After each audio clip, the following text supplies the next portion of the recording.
In the dim light of dawn, the small town of Havenwood lay shrouded in an eerie fog.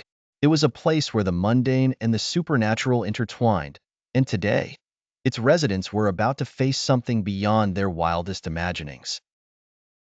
The legend of the Whispering Forest had been passed down through generations, a place where time itself seemed to warp and strange sounds filled the air.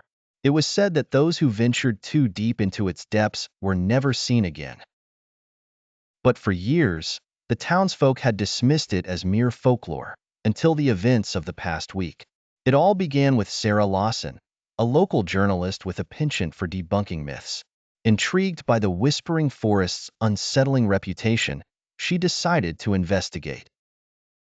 Armed with a camera and a tape recorder, Sarah set out to unravel the mystery. As she entered the forest, the usual chirps and rustles of nature were replaced by a haunting silence. Hours into her exploration, Sarah stumbled upon an old, decrepit cabin, partially hidden by overgrown vines. Inside, she found an array of peculiar objects, ancient symbols etched into the walls, a dusty journal with cryptic entries, and an old mirror that seemed oddly out of place. The journal detailed the experiences of a previous visitor, a man named Thomas Drake, who had disappeared a century ago. His final entry spoke of whispers in the dark, voices calling from beyond the mirror, and a growing sense of dread that enveloped him.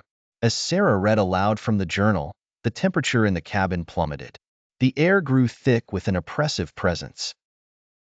Shadows began to shift and writhe, and the whispers Thomas had described became audible.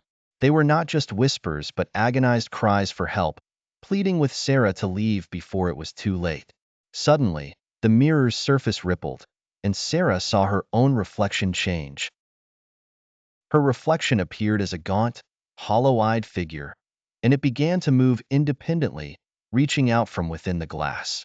The mirror was a gateway, a conduit for the tormented souls trapped in the forest. Panicked, Sarah tried to flee, but the forest itself seemed to conspire against her. Paths twisted and led her back to the cabin, as if the forest had become a living entity intent on keeping her there. The whispers grew louder, a cacophony of voices blending into a single, malevolent force. In a desperate bid to escape, Sarah smashed the mirror, but it only made things worse.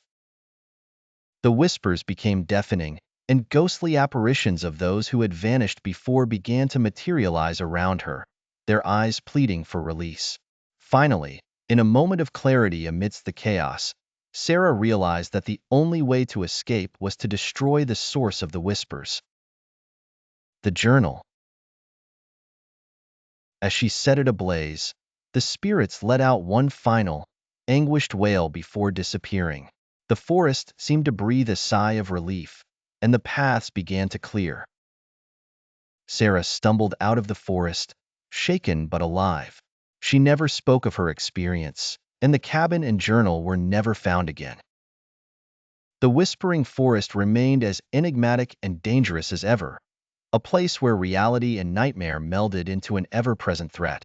And though Havenwood's residents continued to hear tales of its horrors, they knew better than to venture into its depths, where the whispers awaited those who dared to seek the truth.